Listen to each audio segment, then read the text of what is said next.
Welcome to the Black Empowerment Hub podcast. I'm your guest host, Jacqueline Malone, CEO of Blind Resistance Clothing Brand, where our tagline, "For the Culture, by the Culture," represents our commitment to empowerment, sustainability, and uplifting underserved Black communities. Today on the Black Empowerment Hub podcast, we spotlight the visionaries, change makers, and leaders transforming our communities. We are honored to have a dynamic force in civic engagement, education, and political strategy.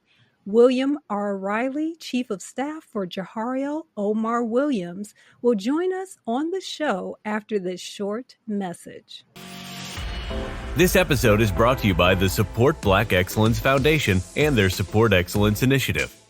At the Support Black Excellence Foundation, we're on a mission to foster a brighter future for all, particularly in underserved Black communities. Through strategic partnerships, mentorship programs, community service projects, and financial initiatives, we are committed to driving meaningful change where it's needed most. We invite you to join us in this remarkable journey of progress and transformation. Together, we can turn our vision into a reality. Let's shape a future that is equitable and inclusive, where empowerment, elevation, and excellence intersect to create a legacy of positive change. Thank you to the Support Black Excellence Foundation and their Support Excellence Initiative for sponsoring this podcast. Welcome back to the Black Empowerment Hub podcast. William R. Riley is a proud graduate of DePaul University and currently serves as the Chief of Staff for 10th District State Representative Jawaharial Omar Williams.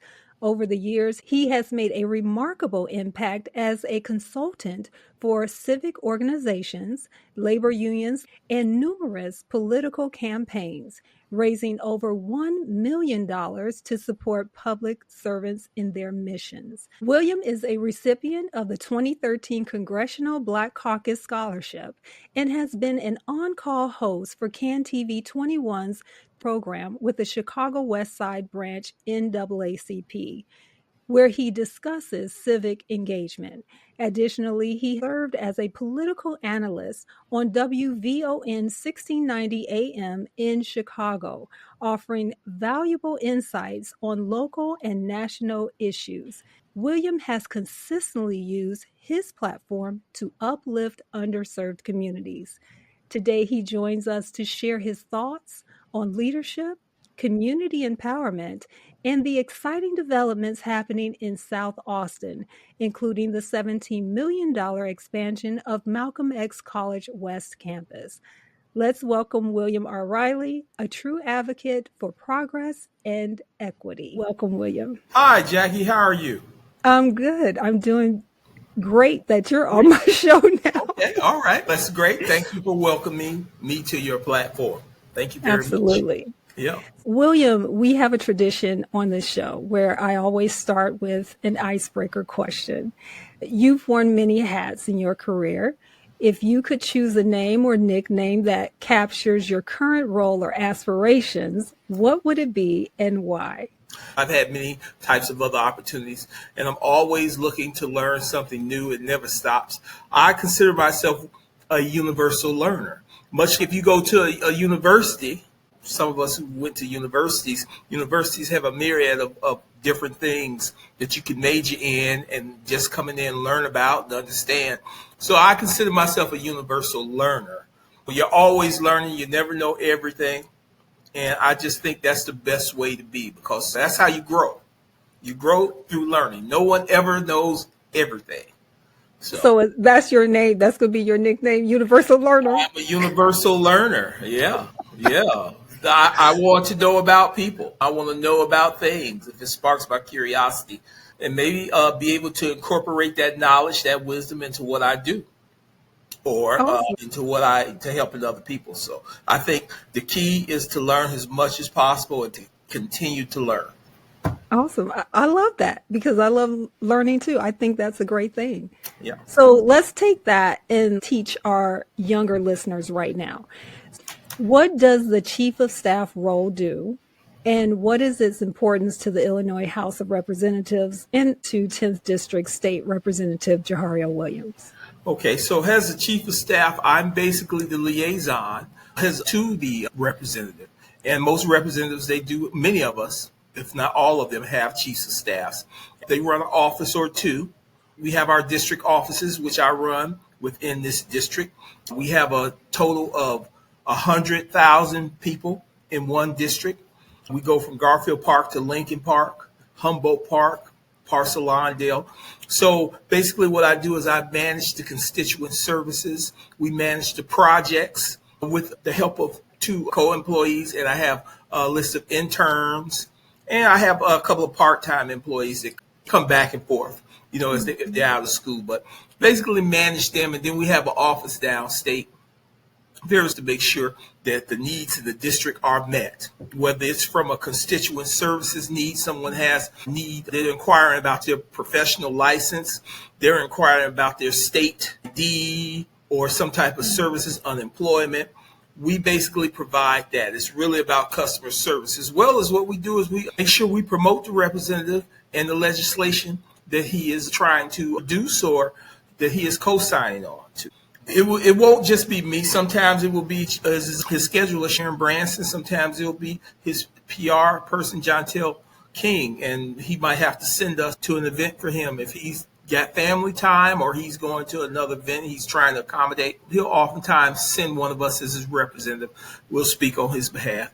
Generally, I will go. But it's a real team effort. I love yes. that.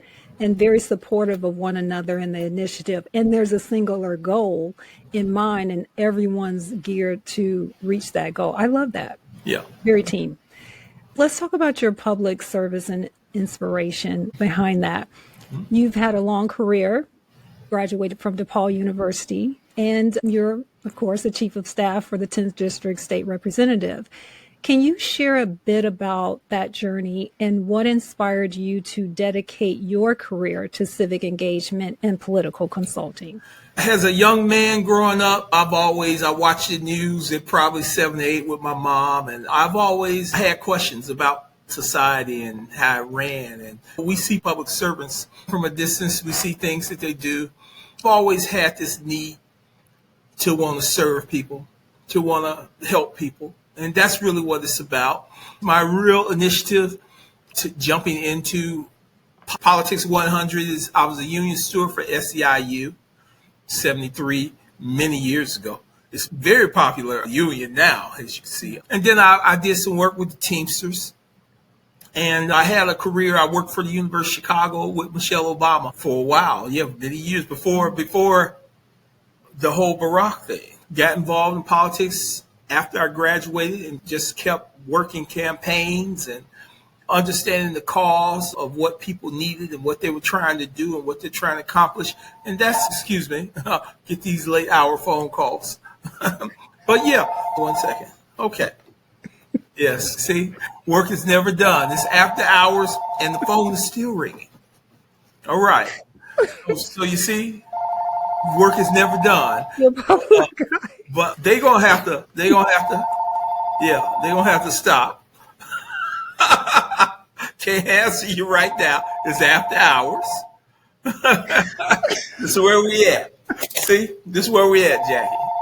They probably listening. Look, they're probably listening to the podcast right now, and they decide, let me call Will and see if he really did. You see what I'm saying? Why do people do that? When I was on the air at WVON, people used to do that. They used to, I'd be on air, and they called me on the phone. Will, is that real? Yes, it's me. Why are you calling me? I'm on the radio. I can't have a conversation with you right now. But wait a minute. So yeah, but it's been a long journey. I just want to work on in public service and do as many initiatives that I could. And that's how you basically do it. You go out there and you get a name for yourself. Be working hard, and people, they respect that.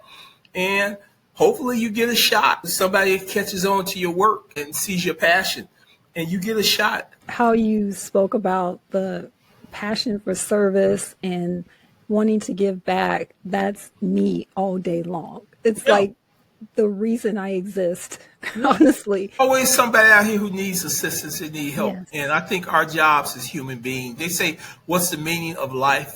Life has a meaning to live, but what's your purpose? Our purpose is to help each other and to take each other to the next level, to the highest human elevation as possible. And that comes when we cooperate with Yes. each other. And we're Amen. not going to always see eye to eye. That's a very difficult thing to do. But that's really the key. We have to all be on the same mindset as human beings in this world, regardless of our political parties. And let's elevate to the mindset that we know we can all live together. And I know that sounds very, that's ideological. That's utopia. It'll never be like that. But that's We the idea. can. I think that's really the idea. Yeah, it's a choice for Yes, us. it is. You Yep. just choose to respect your fellow man. That's all it Exactly. is. Yeah, You want to exactly. help your fellow man. You humanize them. And if we look at it that way, that's what really matters at the end of the day. And Yeah, and we got to give each other grace. Everybody doesn't see, we're all individual vessels. We all have our own minds. And when I say that, we all have our own brains, our own processes, how we think. So we're not going to all think the same. So when it comes to politics, you might be red, I might be blue, that person might be green. But at the same time, understand we're all human beings. We are going according to our needs. And the biggest thing is that we respect each other. yes, I completely agree. And I have some Michelle Obama.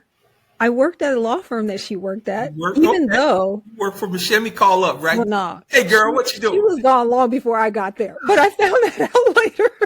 Was like, oh, cool. She Yeah, has a large law firm downtown. And the Barack Obama deal, yeah.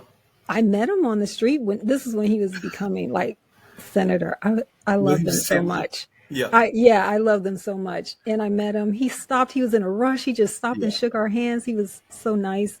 And then I was voting and he came in Okay. with Michelle. And that's when the girls were little. He came in Okay. with them. Yeah. So over you a in Oak Hyde Park. Park gal? I take it you were in Hyde. No, Oak Park. This is Oak Park. I actually played basketball with him back in the day. You did? Oh He my was not. God. He was Professor Obama at the time. He was not. Oh, Him and this guy named Arnie Duncan were playing ball because I worked at the University of Chicago. So him and Arnie playing ball, and I used to play with my buddy AC Hayes, a barber, and he used to play for UNLV, and he does work for Chicago as well.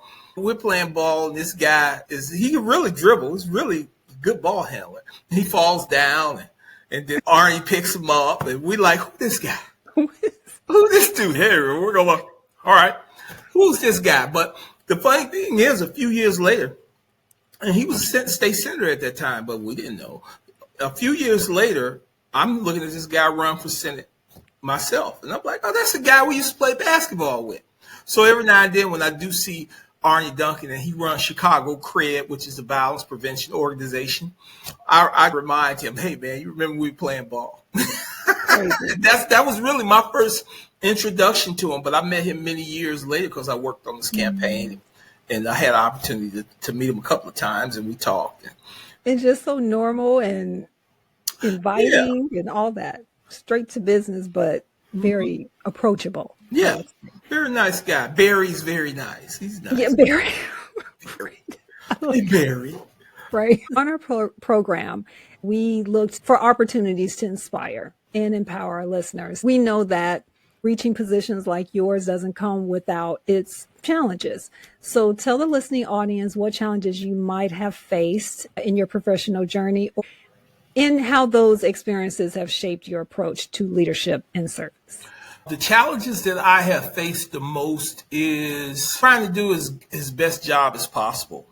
Seriously, and I'm not just trying to be cliche, just trying to do his best, his good job as possible when it came to campaigning and getting the message out there for the people who I worked for.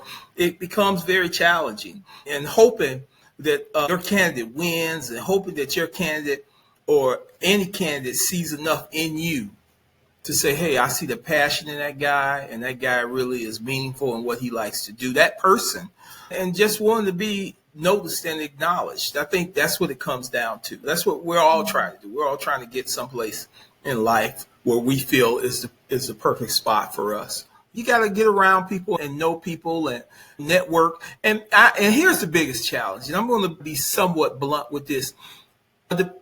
Trying to be sincere but not come off insincere, like you just want something. You know what I'm saying? Because sometimes in this business, I think in any business, you got people who they just want something. They don't really care about what they're doing. I'll smooch up to you. And I know I was a sincere guy. I love what I do. And I don't want them to see that passion. I truly want people to see that passion. And I think that's the key to success. Be sincere about what you want to do, what you're trying to do. Be passionate about it if it's really what you want to do. Absolutely. There are those individuals that do try to just clinch into you when you are in the public eye, or they see you growing. Now they want to be a part of that just to be noticed, not really to help out and to aid to the passion. So I totally understand. So I'm talking to young people out there who are listening, older people. Just be very careful that you can distinguish sincerity from insincerity when you are working with somebody who is of great performance on a certain level. That's what people want to see. When the people come to me, like, I see sincerity in you. When I met you, it's how you approach me. I'm like, oh, okay. And you start telling me about all these things you're doing. I'm like, okay, that's great. And that's what you want. That's what you look for. So you are the perfect example, Jacqueline. Thank you so much, William. I appreciate that. Okay, you've consulted for various organizations, unions, and campaigns. What accomplishments are you most proud of, and how has it influenced your perspective on community development? I'm going to brag on myself just a little bit, because there is something that's going on today that actually I started, and I can prove it. Now AI is just taking over, but I came up with the idea 10 years ago to use a call app to be able to send to campaign or on people's phones. I spent some money, shot a commercial, had a few guys who I knew professionally who could create a commercial for a gentleman named LaCoton Walls. He was running for alderman at the time in the 29th Ward. And I had them digitize the commercial and then shoot it out there to everybody's phone. So now when you get this text, you know how you have YouTube and you press on it, and here was this commercial that comes up. Matter of fact, if you go on my LinkedIn, you'll see it. I think that was one of my best accomplishments. It showed me that I could think out the box, and I think that's what people want. Now, he got a lot of votes off of that, but I have to be honest with you, he didn't win. There's other factors to that. But afterwards, I know everybody else started doing it, and today we do it now. Now you get a link. Somebody hits you up on your phone, you're a registered voter, and you press on that link, right? And a commercial or something comes up. I started it. The ideal is great, but you have to have the intellectual property. The campaign didn't have a lot of funding, but what was the quickest way to reach people? That's something I'm most proud of, even though my candidate, he did not win. Came in second. It was close. But I think if just a little bit more, he probably would have won. But the guy who beat him is a great guy. You take your bumps and you go from there. It got me noticed by a lot of other people when they did that, because they was like, we would have never thought of that. And that's what I try to bring to people. Try to bring people something unique and try to think out the box, because we want problem solvers. If one of my coworkers come to me, or even if I go to the rep, wants somebody with a solution already, don't bring them the problem. Unless it's money. He makes a final decision on how much funding, but bring him the ideas on how he could possibly utilize it. And I think that's what every boss wants when they have employees. And I tell everybody this, bring your boss solutions. He already know the problem. He hires you to solve the problem. Yeah. And I did a lot of stuff. I had an opportunity to go work for World Business Chicago. That got me noticed. And I was a fellow, and I worked on 3 projects with them. And it was a great experience. It's just about putting yourself out there, taking some risks, but then really being passionate about what you're doing and understanding. Yeah, I agree with all of that you said. I think that's absolutely wonderful. And I actually think on that creation, you probably still had time enough to go and claim something with that. You just had to get an attorney, and I think what you don't know, but it's okay. I got the proof. Yeah. I got the proof.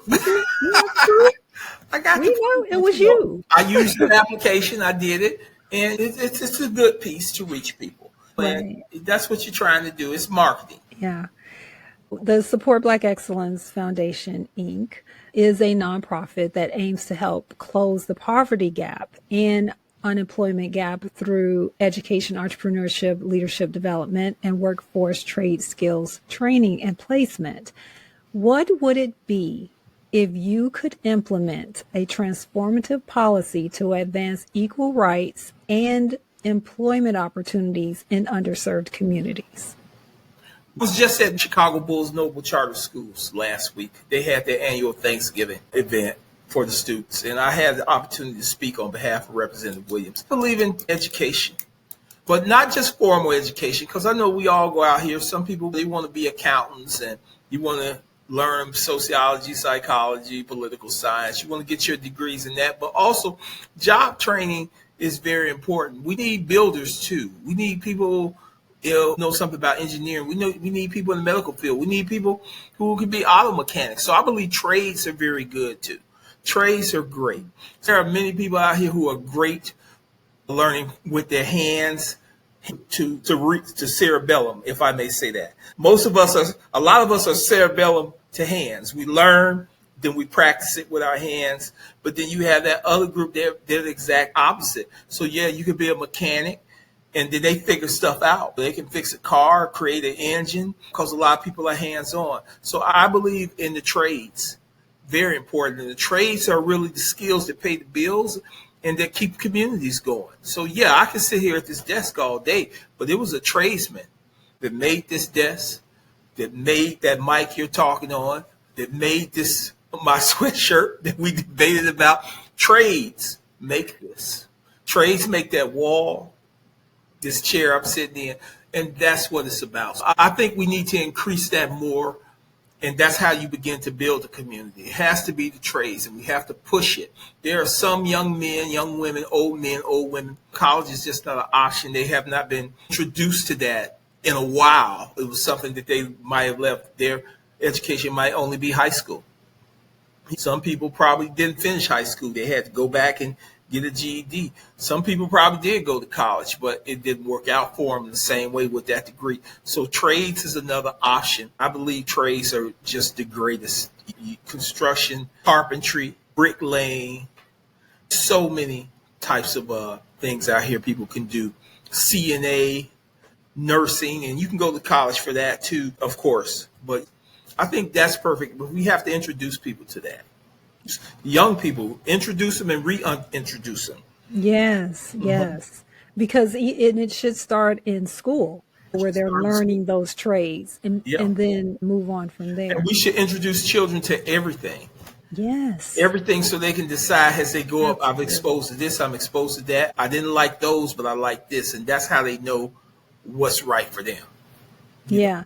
That's why also when you talked about the engineering and everything, so STEM is one of the big initiatives. We want to put on STEM camps and things for the kids because that's one of the resources that's missing in CPS schools and in many other areas. Yeah. And so they don't really get that until it's too late. And then they're behind their counterparts by the time they go to college, if they even go to college. Yeah. Let's move to Malcolm X College expansion. The $17 million investment in Malcolm X College West Campus is a significant milestone.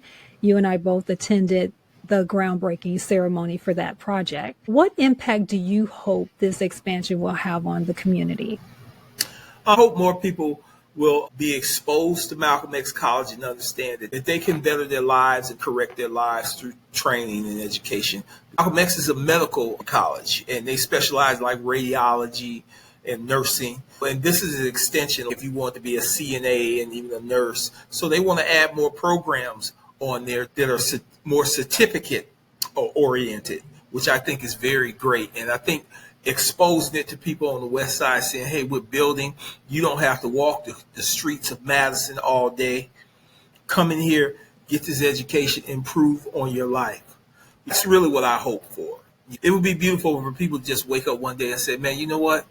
I don't want to do this anymore. I want to go pursue my dream, my passion.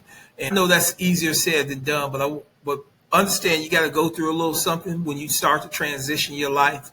And I want people to have the courage and the bravery to be able to do that, because I had to have the courage and the bravery to do that one day, believe it or not. But that's what it takes. And yeah, so I want everybody to do well and just be brave.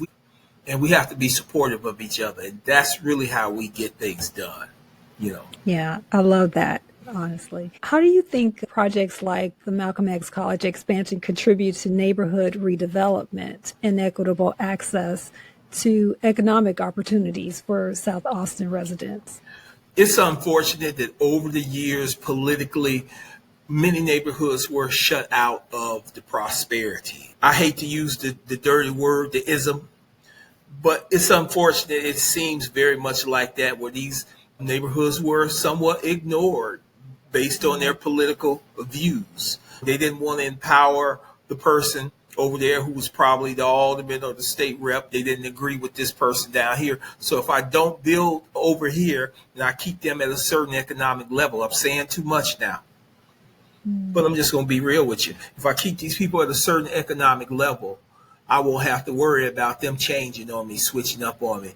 And you need job training and skills for the people in the community to maintain the community.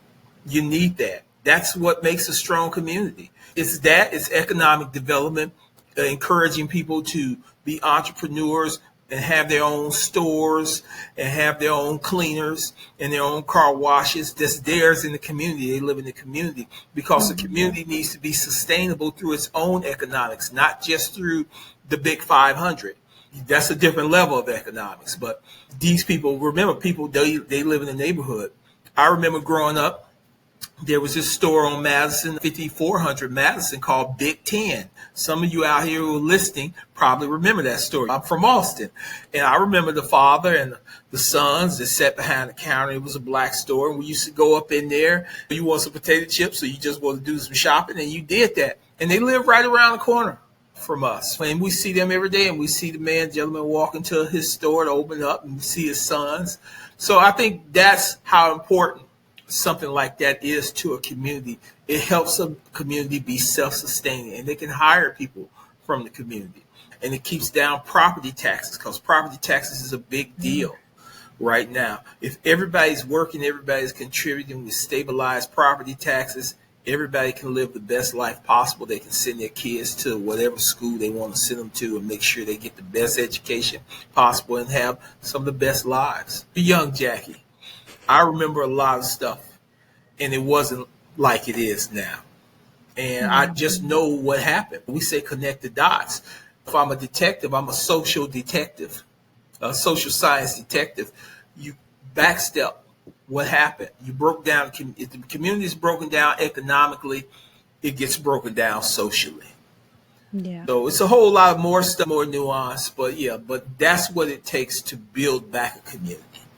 Yeah, I've heard those stories of the west side of where it actually began, and it wasn't in the same state as it is today. West side is the best side. The west side is without doubt, this is the best side, but it can be better. It can always be better.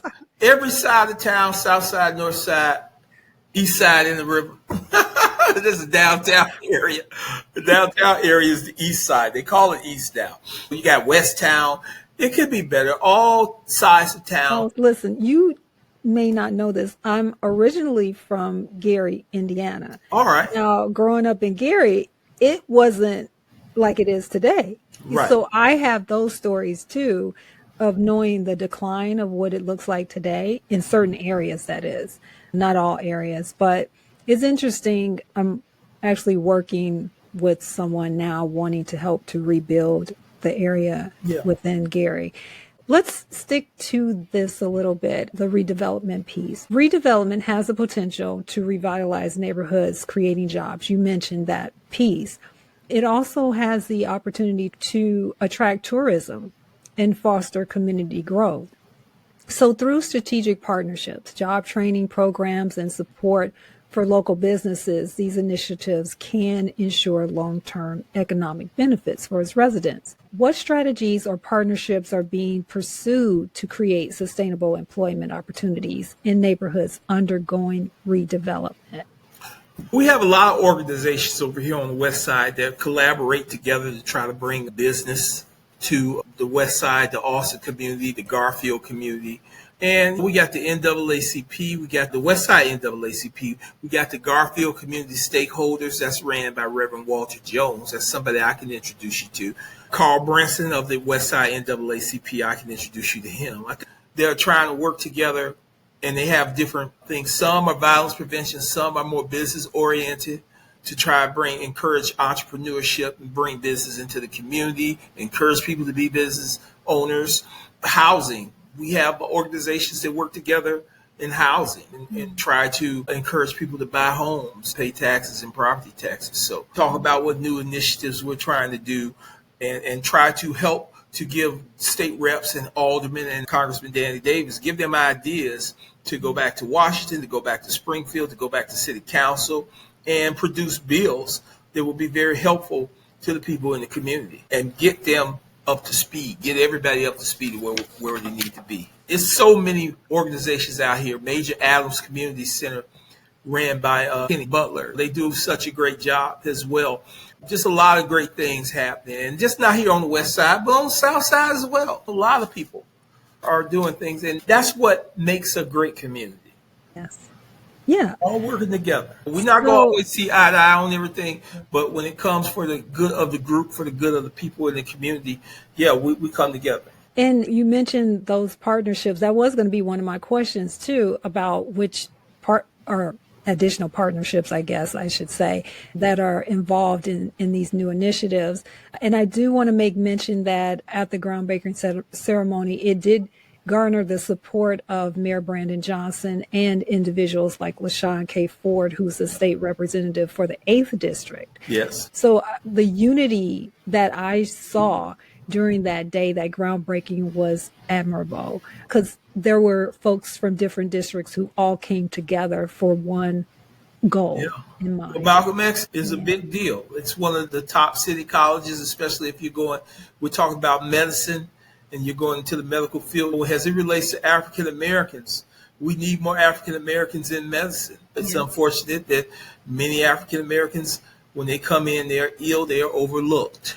And I love all people, but there's nothing wrong with having somebody who you feel is culturally competent with you. So Malcolm X and being a medical college, I think that's very important. And let's not forget Alderman Jason Irving, whose ward that is in, the 28th That's ward. right. And of course, his wife, Melissa Irving, she is the treasurer, and she helped to fund this as well as all the other state reps. It's a collaborative effort.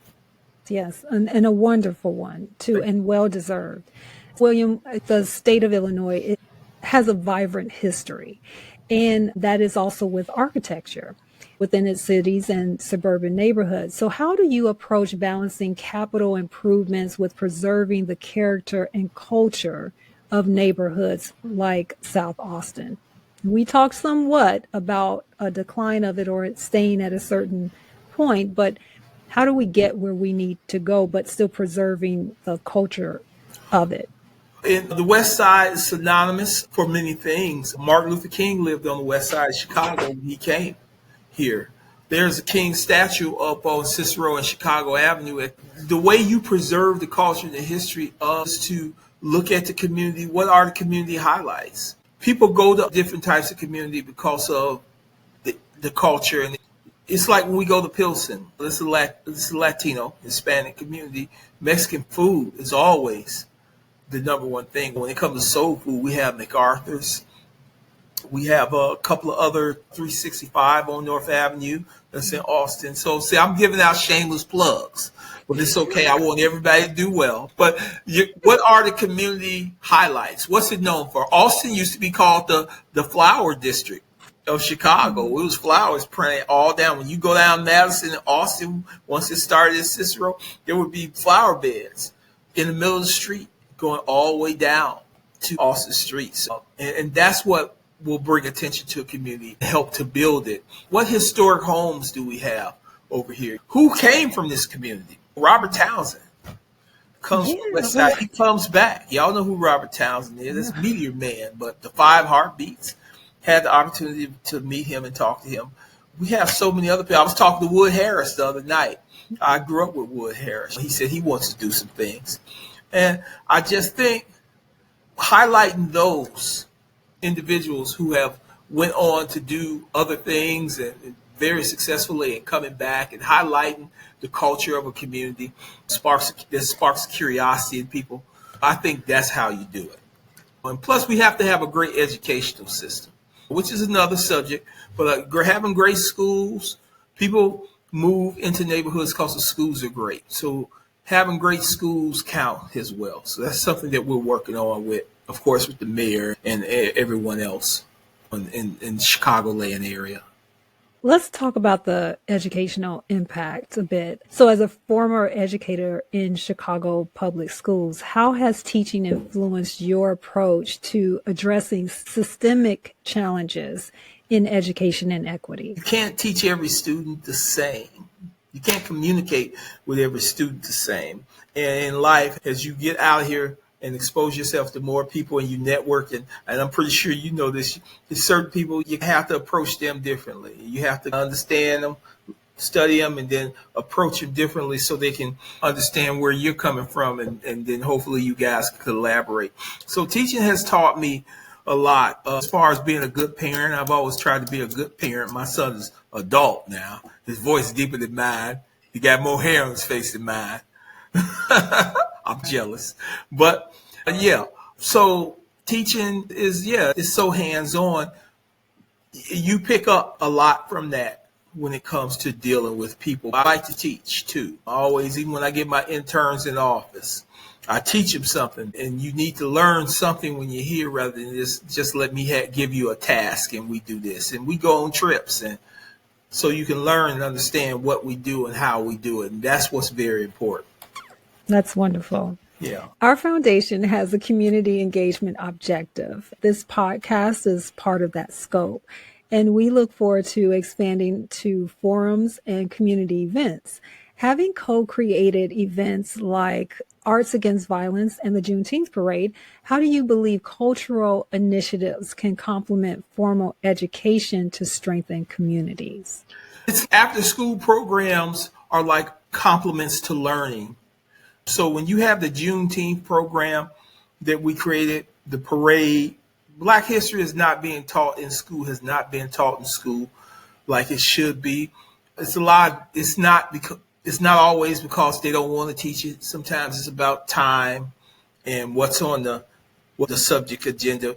But I think it's an extra pathway. It gives a student, a young person in school, a little extra information that they need to know, especially when it comes to themselves and who they are and why they should feel proud about who they are. When I helped create the Juneteenth parade, it was to inform people about our history and how important our history is to the formation of America. Arts Against Violence was another way to just show how the arts can influence peace and how a lot of times young people need to let it out. And if you're a working parent and all you try to do is work and provide and give your child as much, you might not have as much time to communicate with your child. But the arts will give them a way to express and emote. It's therapy. Then maybe they will come back and talk to their parents. I think communication is key. So when I worked with the NAACP Young Ambassadors program that I helped create with Deborah Williams, probably had about 50 young people, and I worked on with various projects. And we had Socratic discussions, much like we have in college, about life and about things. And toward the end, we had our big event. They really were able to express themselves with their parents. Many of my young people have went to college and graduated, and every now and then, one in particular, her name's Takara. She hits me back. She just finished a master's degree in Atlanta, and hit me back. They say, "Hey, William, how you doing?" I say, "What's up, daughter? What's up, son? How you doing?"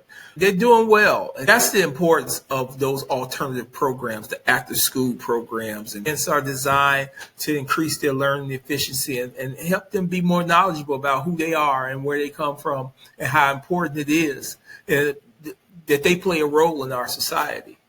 And I mean, that's sincere. This is how passionate I am about this. Yeah. I love that because you have actual success stories. And that's important to me. It's not just putting on a program or a class and nothing after that, and you just let the person go.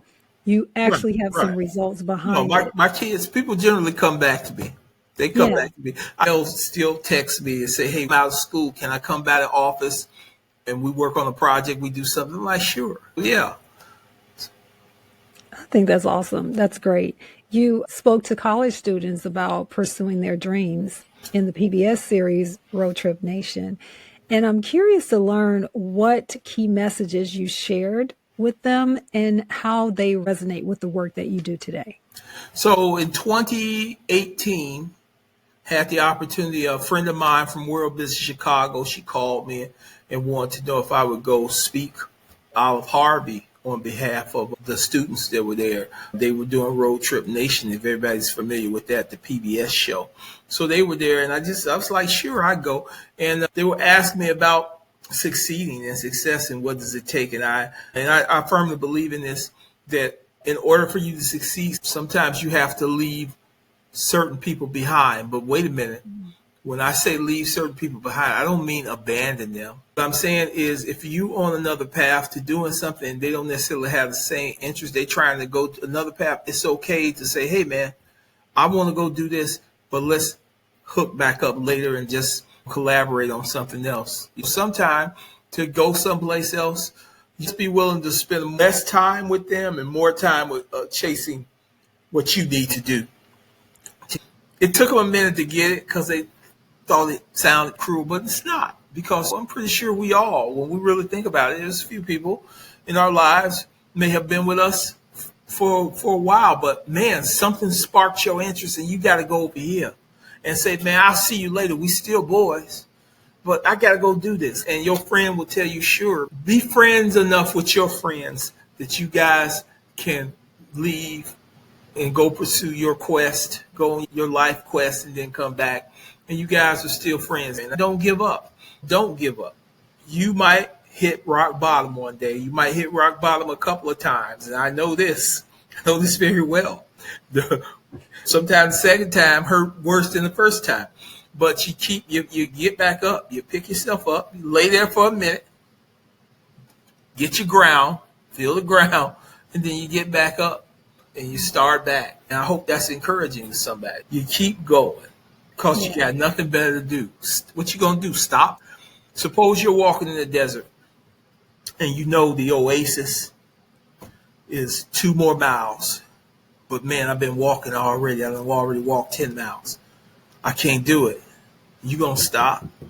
Or you going to keep going? Or you going to at least try? Because once you get to the oasis, I'm talking about water, palm trees, coconuts. Now, you know what I'm saying? So you keep going. No matter how dry the desert is, the oasis is over there. That part about leaving people behind, I like how you said that. Everyone's not going with you where you're going to end up. You're going to drop off some folks along the way. Right. And like you said, it's not a negative thing. Mm-hmm. It's just everyone doesn't go with you to that next stage. And many times the bigger you get, I call it promotions. The higher the promotion, the smaller the crowd is that is around you. Exactly. So, yeah. But your real friends will be there. Yes, they will be there. You go back, if they're still there, or if they're even over there, they have elevated in their field. They'll show you, hey, I'm your real friend, and now we can share this experience. Can we collaborate? Is there something we can do? Maybe we collaborate, or maybe we can't collaborate, but we'll still sit there and we'll go out to dinner together and we'll talk about old times and stuff. It's life. It's all right. It's okay. It is. It's okay. Yeah. Let's talk about mentorship a bit. I believe in the power of mentorship. It is an area that has blessed me tremendously in my life and career. which is why we offer adult and youth mentorship program through the Support Black Excellence Foundation. And I'm blessed to be used as an adult and youth mentor within that organization. So who has been a significant mentor in your life, and how has their guidance shaped your journey? Man, I've had so many mentors in my life, and I constantly have mentors now. They never stop, man. You should always have a mentor at every stage in your life. You know what I mean? Until you become the master mentor, and then you still probably have a mentor or an advisor. You know, my son's calling me now. I'll get back to him. Yeah, that's my mentor sometime. But, he teaches me something, man. He's like, Dad, let me show you something. But yeah, I've had so many mentors. So many good experiences. I've really had bad experiences with anybody who's gave me advice. From my brother, I call him my brother Jamal Sexton. Wow. Professor James Block, DePaul University. Professor Charles Strain, DePaul University. Professor Ralph Fackler, Malcolm X College, when I attended Malcolm X back in the day. Professor Williams. So many other people, man, that I could name them. It would take me forever. They each had something they needed to teach me, and I listened, I paid attention. My advice to a lot of people is listen more than you speak. Be the guy that sits in the back of the room, because that's where you found me. I was basically sitting in the back. But you don't necessarily have to be up front. If you're in class, sit up front. Because if you're writing the board, you want to sit up front. But if you just listen, it's a lecture, it's an event, and you got to learn something. Be the person sitting in the back sometime too, and just listen and process and see how it can help you. Yeah, I love that. And now we're coming to close on the interview. Mm-hmm. And I want to know, looking back on your career and community work, what do you hope your legacy will be? Oh, wow. I never went through life, and I still got a long way to go. I ain't going nowhere. I'm going to be here. I'm going to look exactly the same.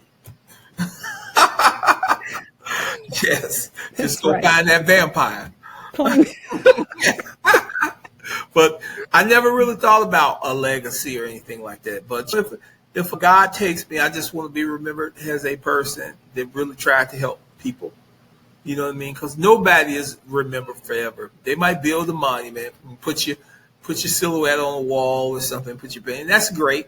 I'm honored. I would be honored to just remember me for that time. Is hey, I was a guy that really tried to help people and encourage people. Because that's what we're here to do. We're here to help and encourage each other. And we shouldn't let a political view break us apart. And I want to say this really quick. Election is over right now.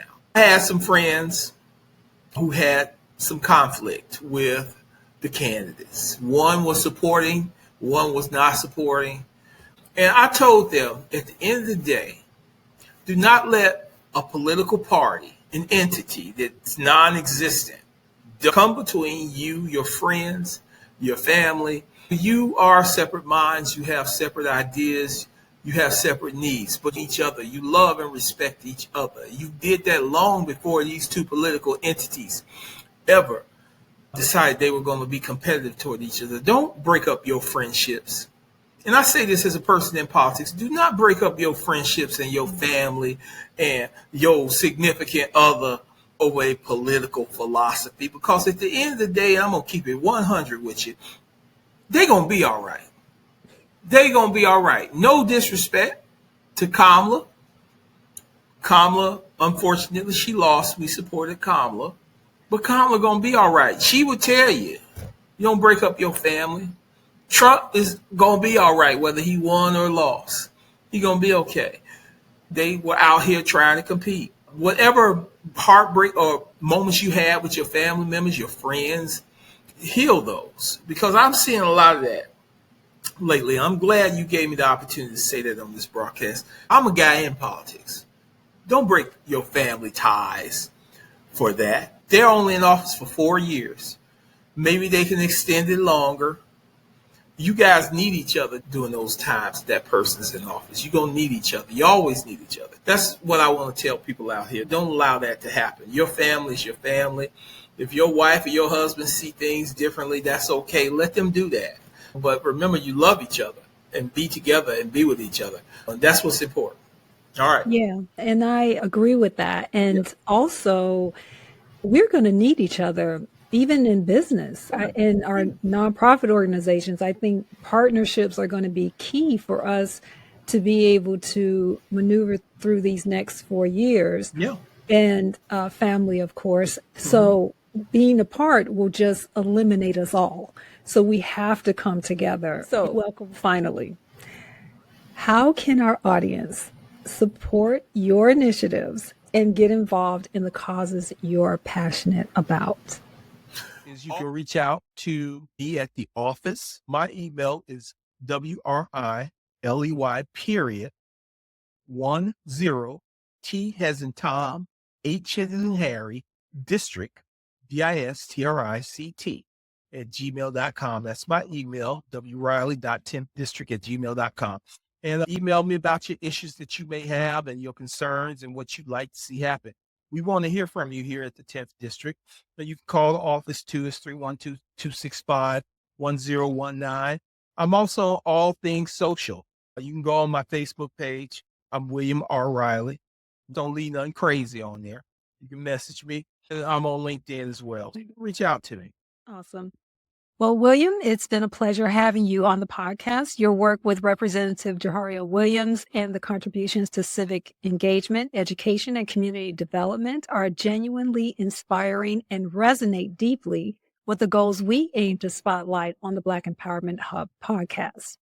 The impact of initiatives like the Malcolm X College expansion will resonate with South Austin and beyond for years to come, and we appreciate the insights you've shared today. Thank you for joining us, and we look forward to the continued positive changes you're helping to create. Thank you, Jackie. Thank you, everyone. To our listeners, follow William's work and support the initiatives that uplift our communities. Before you go, don't forget to like this episode and subscribe to our podcast.